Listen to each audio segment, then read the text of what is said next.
the helm so steer. Gather round the partnership's deck. Schrepf's command.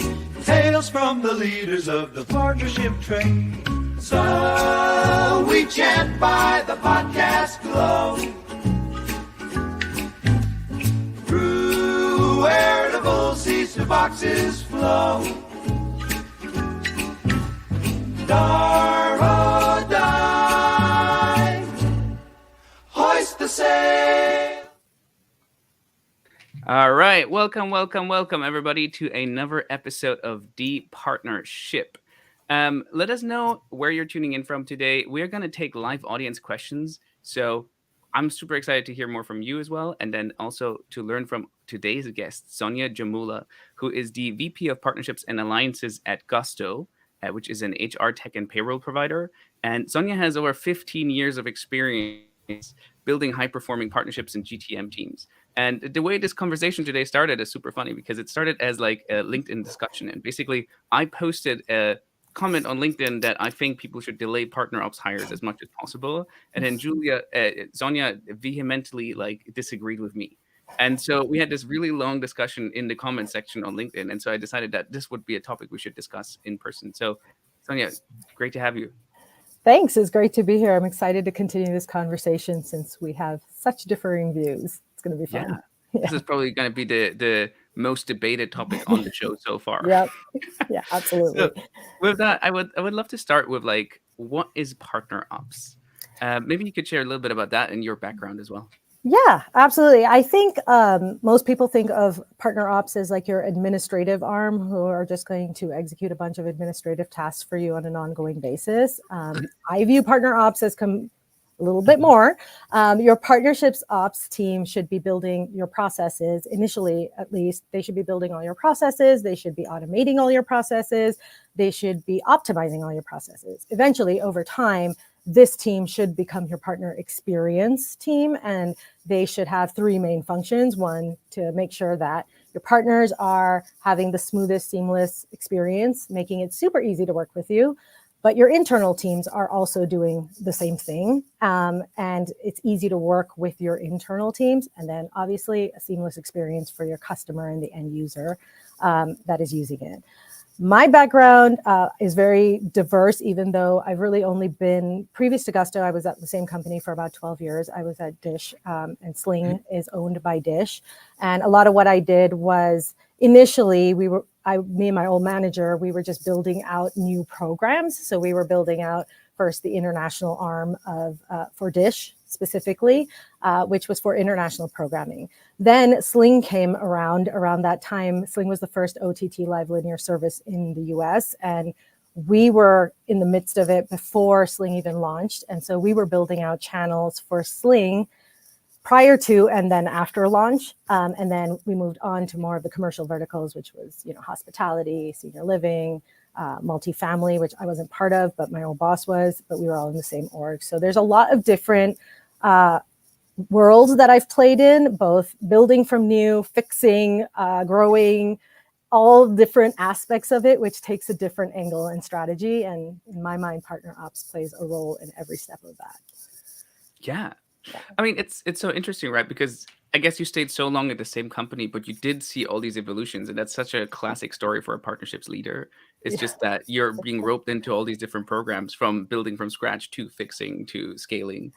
Yeah, and there's always a different angle to take. So it always looks different depending on where you are, what industry you're in, how you need to cater to the market. So it's always very interesting.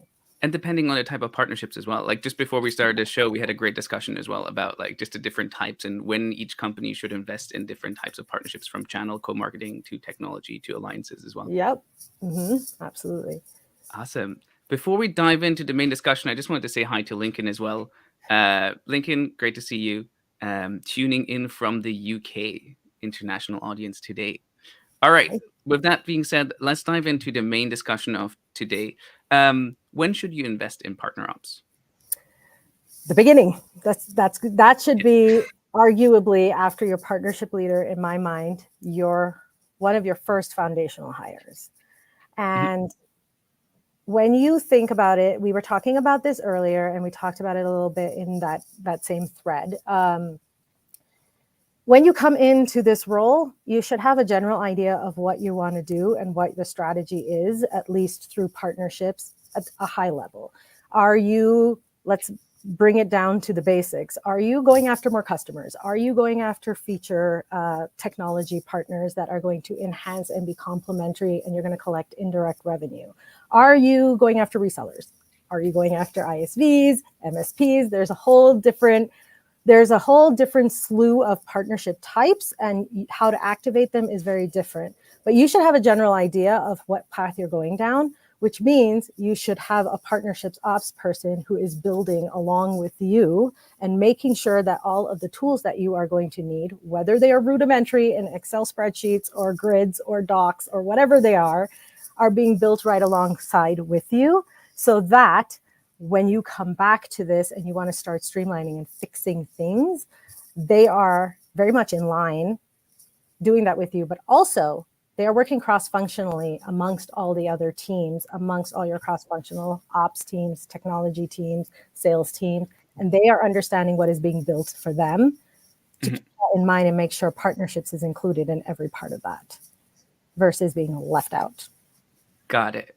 Yeah. So I disagree with that approach, but this is great. I love this discussion. That being said, Lincoln in the audience agrees. So we have a split audience already, or we at least have like different sides of this discussion already. I also wanted to just quickly say hi to Faris, who's joining us from Irvine, California, and Franco as well, Francis Franco as well from Vancouver, Canada. So very international audience. Yeah, I love it. So for me, like partner ops is something which comes later. It's like an assistant role. I always think about this as in like the CEO of Spotify, when Daniel Ek, when they did a layoff, he said that there are too many people doing work around the work. And so I'm not going to say that partner ops doesn't do work, but it does feel like they're like the quarterback who gives the passes and like helps the people who actually then going to score the goals, like get them set up well. And so in my mind, as a partnerships leader, your number one goal is probably just to generate revenue, right? Like the justification for an additional headcount could only be coming from the fact that you're already generating results. Too often, I feel like partnership leaders often like, go onto LinkedIn and like start complaining that the CROs or CEOs don't understand partnerships and they don't invest more. But that's just because you're not showing results. I feel like if you're a partnership leader showing results, then CEOs would be silly to not invest more into your programs. It's just that they don't believe you. And so I feel like the person who's actually going to help them like build this up is actually like going to be the partnership leader themselves closing deals, but then also like additional deal makers. And so I feel like ops is like, I hate to say this because every ops person in the audience will just like get really upset with me, but I feel like it's something which you want to bring in later when like the house is basically on fire. And this sounds silly, but I feel like if you don't actually get enough deals and enough volume for an ops person to work on, the inverse could happen where like the ops person just sits on their hands all day and goes like, well, I build a system, but now where are the customers? Like where are the partners for this system, right? And I think it's the opposite. So I think if you don't have an ops person, that means that your deal makers and your partner managers are doing ops work, which means that they are going slower. That's the first thing. Second of all, it's really hard to keep, there's a million moving pieces with partnerships between working with marketing and working with sales and working with upsell teams and co-selling and actually onboarding the partner and the legal negotiation and actually getting them with accounting. There's a million moving pieces there. And if your partner manager is doing all of those or your deal person is doing all of those, that means that's about 3-4 hours a week that they are actually not working on a deal. So in my mind, you're actually working faster by having an ops person set up all of this in the back end while the deal person is negotiating the deals. The partner manager is ready to take the partner once they're onboarded and then just run and grow them. If your partner managers, the deal is all done, they've been set up, and that's the deal person that did that, and the partner manager is getting it. They don't really know how it's all been set up. Something breaks, it's all disparate, and you're running around between shared teams trying to get prioritization. So now I'm spending time trying to get into meetings with their leaders, get ourselves on the prioritization list, fix the thing that broke. Is anybody even watching the thing that broke? And did you find out after the fact that it broke? Like in integration, happens all the time where engineering teams are doing something over here and they broke an integration because it's not a primary focus and nobody's watching it. And you find out after the fact. So what's happening is you're chasing after all these little pieces, as a partnership leader or a deal person or the partner manager, whoever's responsible for this, or everybody. You're chasing after all these little pieces. Then you're trying to fix all the pieces. And you're trying to keep all of these moving parts in unison and make sure that every person on your team is not doing different things, different naming conventions, setting things up on the back end scrappily. All of those things, it's not just the ops manager is going to come in later to try and fix that. It's also the partnership leader who is always trying to fix it because everybody is doing something different. And that is a really big, honestly, waste of time. I will go faster if I'm just cutting the deals real fast, especially if I'm streamlining how I'm going to do that. And then an ops person is taking it, they're quarterbacking the setup and everything and handing it to a partner manager. And then they are out of it. However, what then ends up happening is you have to think about the evolution of this team. This is just what they're doing now. But all throughout, even if they are recording everything in a grid, on a spreadsheet, all the lead sources that go through them. They're also building your reporting. They're also analyzing what's going on. And now when you're at 15, 20, 30, 50, whatever kinds of partnerships you're doing, now they're like, okay, this is out of control. I need to build a process for this. And they're slowly building the process without everybody else getting involved, without a partner manager having to learn a new process over and over and over again. Same with the deal team, because it's going to constantly evolve versus if it's just sitting with a partner ops leader, they're building their team under them and they know what is changing, but they're also always going to be part of cross-functional partnerships. And when you're thinking about your CRO and your C-suite and your CEO and it's a little bit of a perception thing. If the partner leader is in all the biz tech meetings, the business technology meetings, they are in all of the sales meetings, they are in the ops meetings, and they're on all of the company's ops meetings, perceptionally, partnerships is always going to be included and be a consideration in whatever anybody builds. And so you're also building that from scratch, is this expectation that partnerships are always going to be part of it. Now, if you're floundering around, it's okay, and you're adjusting, that's okay, but so is your ops manager at the same time, because their goal is to find out what is your objective and what are you trying to find, what are you trying to do with this process? What are you trying to do with this report versus I just need this number, so I'm going to go build it. Anybody can do that for you. That's not what you're looking for as your team evolves and goes into different kinds of partnerships. Yeah, I feel like there's so much to unpack there. The one thing which really stood out to me is like things are always changing, and that's kind of like part of my argument as well. Lincoln made a good point here, and I want to pull that up real quick. For me, you can't have the promise, the partner account manager, without the delivery, the partner ops, right?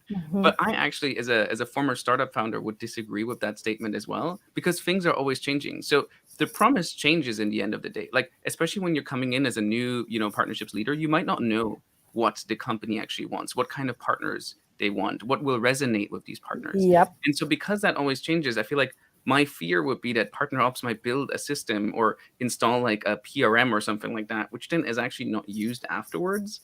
And so I'd rather have something scrappy where we pitch you, we don't actually like have the capacity to deliver yet, but once we actually sell you on it, we just delay it by like a month or two. And then, in the month or two, we just kind of rush to build out what we actually want, pitched you just now. Yeah. So my argument to that is I 100% agree with you. Things are moving and you should be building scrappily, but it should be the partner ops person that is building that scrappily. Yes, things will always change forever. Your partnerships org is going to forever evolve because your strategy will forever be evolving. Other teams, product and marketing, everybody's going to be evolving over the course of your business in general. But I feel like you're overcomplicating it a little bit in that come back to the basics and think about the different kinds of partnerships. If I am going out after a referral partner, I know the basics of what I need today. I will need a way to pass leads to them. I will need a way to receive leads from them. I will need a way to attribute them correctly. I will need all the placements in their product, whether it's life cycle or it's in product or whatever placements I have. I will need a lead source for each one of them. And that lead source needs to tie back to that partner. And I need all the reporting after that. So I already know all of this stuff. Why can't my partner manager go build it and then reiterate on it as more comes up, as we start saying, okay, because there are some basic things that you can do that probably will evolve but not change. Co-selling is one of them. It will evolve in the tool you're going to use. It will evolve in how you pass them back and forth. If you're a small, scrappy startup, you can just use Slack back and forth. But like when you have 15 partners, all of a sudden, 15 Slack groups gets really noisy. Now we need a process for this. We need a better mechanism for it. And that's what your sales team is your partner ops team is monitoring on an ongoing basis. Instead of you in there trying to make sure all the deals are going to the right place, they're all getting worked. That's the bare minimum. I'm supposed to bring in the business. I don't like the idea of the fact that I should be analyzing the leads. I should be knowing about that, but I shouldn't be doing the operational work on the back end because, again, you're spending time doing that. And when you go from one partner to 20, that's going to get real complicated real fast, especially when you consider all the different lead sources that you're tracking for every single partner. Yeah. You want to make sure it's working. Maybe then a better question. So like, obviously, I think we both agree that like a partner ops hire shouldn't be the first person in the partnerships team. As in like, if you're a CEO of a startup and you're like, I want to hire for partnerships, you're probably not going to hire partner ops. You're probably going to still hire a partnerships leader who can go out and like close deals initially to like validate that channel. So when do you think is the right time to scale up your partnerships team? Again, I scale up as soon as money starts coming in. So even if it's one partner that takes 6 to 9 months to ramp, when they are ramping, you should be thinking about that 10 steps ahead. But I will also back up and say, and this is something that CEOs and CROs probably are not a super big fan of, but don't start a partnerships function with one person. It's a recipe for disaster. You're going to, again, back to the same thing, that partnership leader is doing everything at the same time, which means they're going slower, which means it's harder for you to prove there's a there because you're going so slow and the sales cycle is so long. The time it takes to activate some of these partners, if they're not quick and dirty referral partners, even then sometimes takes a long time before you find the right fit, the right messaging, the right pass, the right everything.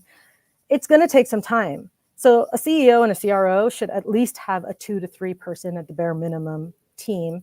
And honestly, if they're not thinking that way, they're not thinking about partnerships correctly, because partnerships is the upside down model of direct. And you need to build a foundation straight and you need to build it properly in order to open up that juggernaut of the one-to-many that everybody's looking for in partnerships. If you're not doing that and you're not resourcing it properly, you're starting with the wrong mindset in my mind.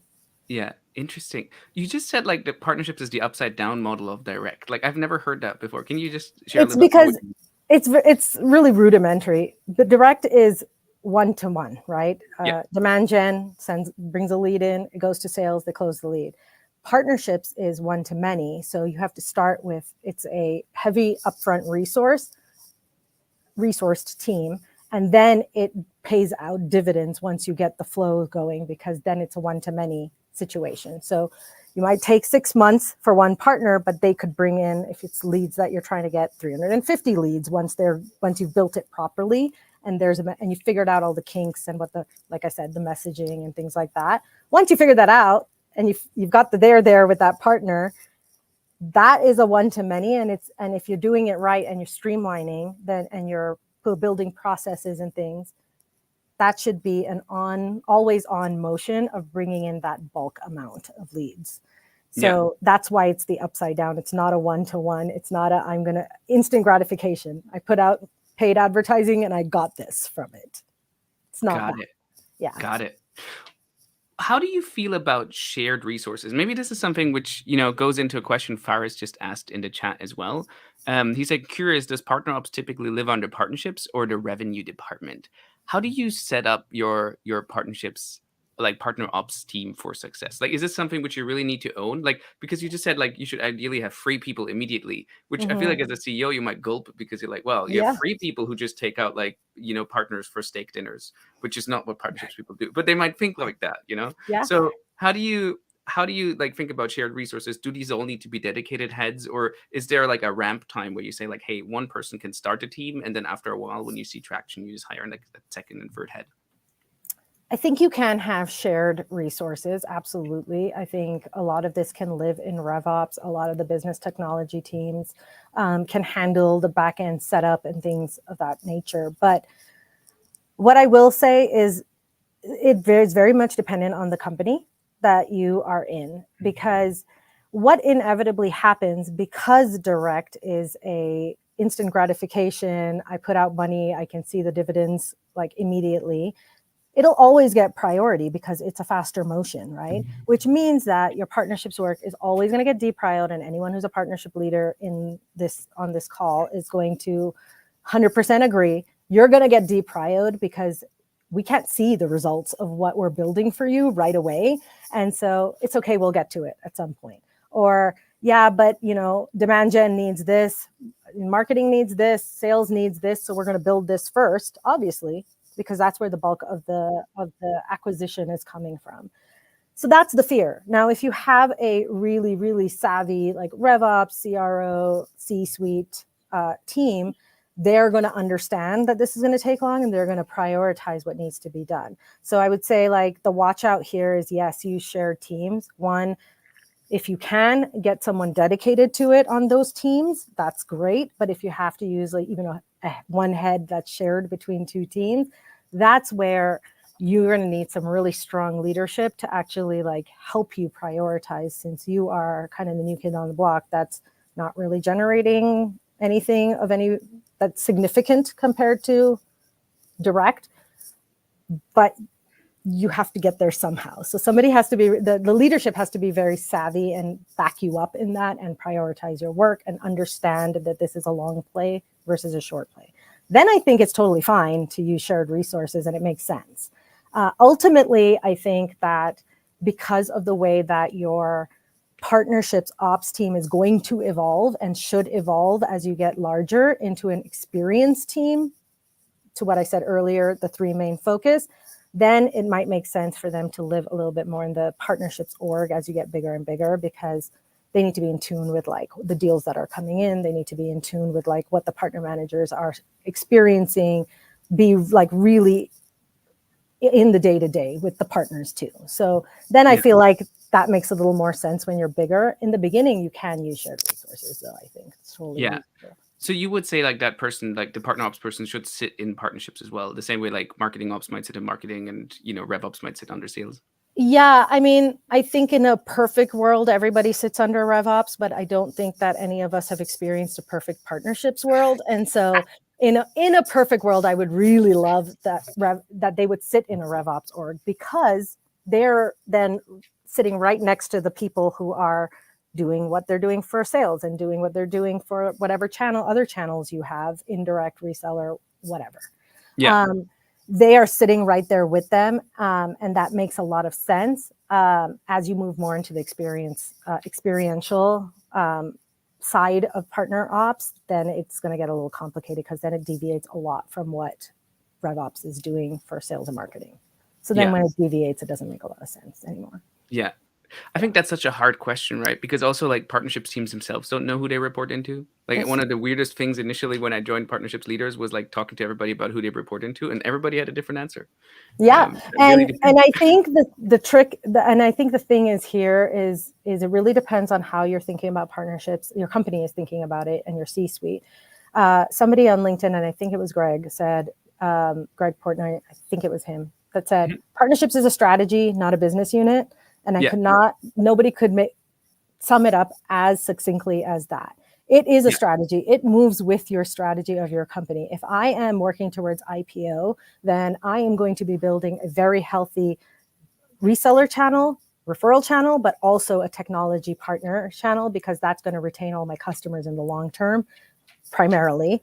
But if I am going towards acquisition, and I know that's where I'm going, we're gonna go after channel and referral partners, because we're gonna bring in a ton of customers.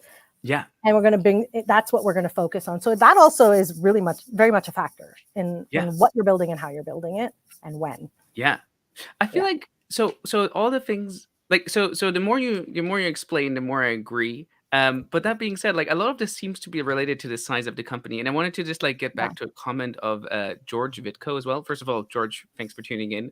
But George said at smaller companies, it would be great to start with 2-3 people. But the reality is someone has to have the foresight and focus on partnerships early on before 2-3 people are realistic. And when I think about it, like at Hopin, we scaled to like roughly like 80, 90 people before we actually had like me full time on partnerships and Mhm. hired our first partnerships hire afterwards. Like before that, like partnerships was something which I built out like while I was also actively selling myself, On the which is side of your desk. unique because we were growing so fast that literally like the process of hiring that second head was almost as long as it took to like just scale like or double the size of our company. So Yeah. it was a unique time for the company itself.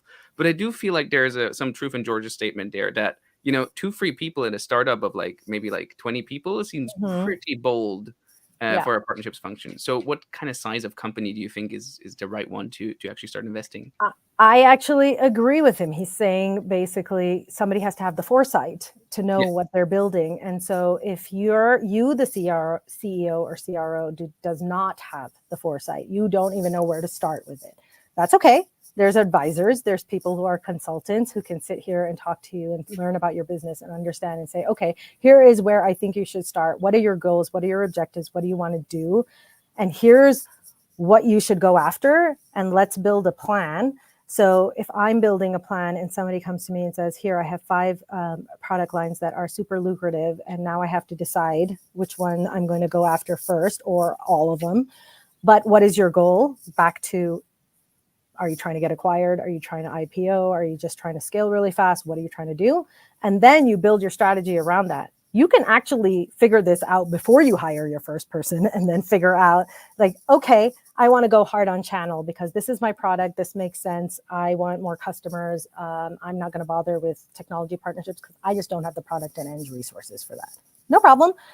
Now you hire the right person for that. And yes, now it changes your trajectory a little bit because scaling for channel and for referral partners specifically is more about can you throw out enablement materials on a regular basis? And you can streamline that and you can share them. Marketing assets that can be co-branded with like they're just templates.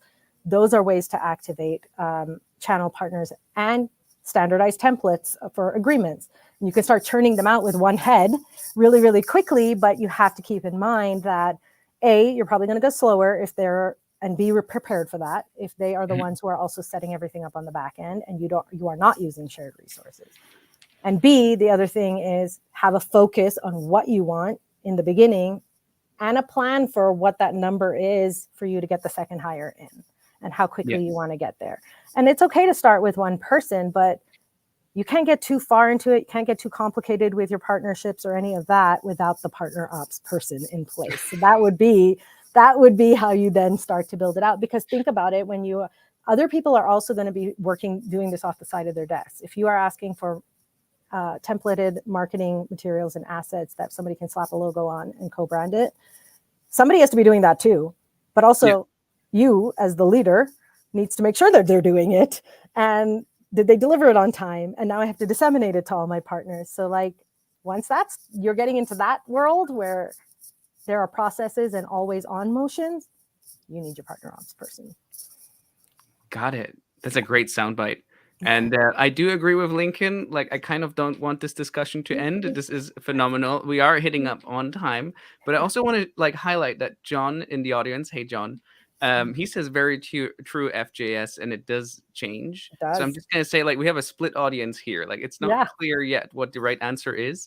But I do want to like ask you a question before we leave around just like how do you identify an excellent partner ops leader? And I find this so challenging because partnerships itself is poorly understood. So finding a great partnerships leader, like people might go like, yes, we hire somebody who has a management consultant background, but that does not make them a great partnerships leader. Like you need somebody who actually understands partnerships.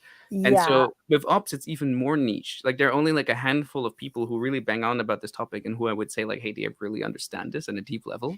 So how do you identify somebody who's it depends on the level. So I would hire someone who is like at a director level, like a mid-senior level, because they have enough experience, but they also have enough, like they're not set in their ways. They're not expecting, like they can work at an IC level too and get the basics foundations done. I ask what they see once they understand the business model and they understand what I'm trying to achieve. I'm looking for them to ask me questions and start thinking about what happens 1 year, 2 year, 3 year, 4 year down the line. And I am looking for them not to tell me how this makes my life easier, but how to make partners' lives easier, how to make the barrier to entry easier for partners, how to activate them easier. I want to hear their thought process and how they're thinking about that. That's the person I want. Because you can I can tell anybody how to build the basics, right? I need lead passing, I need attribution, I need this report. It's pretty easy. Here's what I want to find in it, go build it. But the person that I want is the person who's thinking 5 years down the line and what that's going to look like. And how do I make this easier? How do I make it faster? And that's the one I want, the person I want. Yeah. That's so awesome. Like, it's not about making the partnership leader's life easier. It's about making the partner's life easier. Like, that's such a good insight. Lower the barrier to entry. Because partners, like, we had Olga Lykova on this podcast like recently, and she said something similar where it's like partners will work with whoever's easiest to work with. Yes. And it's a small world. Everyone will tell everybody else. And if you get really good at activating your customer base, everybody's going to want to partner with you real fast, and you can get some real good residual revenue off of that. But I will also say, people forget partnerships is B2B2B. It's not B2B. So you are asking another business to give you their other small businesses or whatever size business you're catering to, which they have a relationship with. You better make it as seamless as possible, because I wouldn't want to give anyone else my customer base if it's a terrible experience that they're going into. Yeah. It's as simple as that. Yeah. No, I agree 100% on the experience has to be great. I think in my mind, like, it's okay for the experience behind the scenes to be awful, and you can be like a Fred Flintstone where you just kind of like paddle underneath the car, as long as it looks like the car is driving smoothly. But I do believe that, like, if your experience for your partners is suffering from the lack of partner ops, like, that's a red flag. Like, that's where you probably are too late on partner ops, and you probably need to invest in it further. Absolutely. And don't set them up for failure by making it a mess before you get there. That's me. Yeah, that's a great takeaway. Is there any other takeaway we want to leave the audience with? I feel like not setting up partner ops for failure is a great try to keep things as streamlined as possible. No 50 different kinds of naming conventions, different kinds of attributions. Keep it all streamlined, and everybody has the same mechanism if you're not hiring partner ops, because when they come in, because you will need them, it's going to take them a year just to fix the mess you made. Don't do that. You want to move faster. That's the idea behind them. Yeah. If you like your partner ops person and want to have a great time hiring somebody, don't make a mess. That's great advice. From a business standpoint, they need to be building so you can go faster, not unraveling a mess you made. That's a waste of time. Yeah, very true. So I really appreciate this discussion. Like Lincoln said, like, this could go on for hours, but I do want to be mindful of your time and everybody in the audience. That being said, like, Lincoln, Warren, John, George, Faris, thank you everybody. Francisco, thank you everybody for joining us today. Like, I really appreciate you taking the time out of your day to be here with us live. It really means a lot to me. And we will be off for 4th of July in 2 weeks. But then 2 weeks after that, 17th of July, we will be back with another really great episode of The Partnership. And so with that being said, have a great day, everybody. Thanks. Hark now, mates, lend an ear. Hear us now. Captain Franz at the helm so steer. Gather round the partnership's deck. Schrepf's command. Tales from the leaders of the partnership train. So we chant by the podcast glow. Through veritable seas to boxes flow. Dar-o-die. Hoist the sail.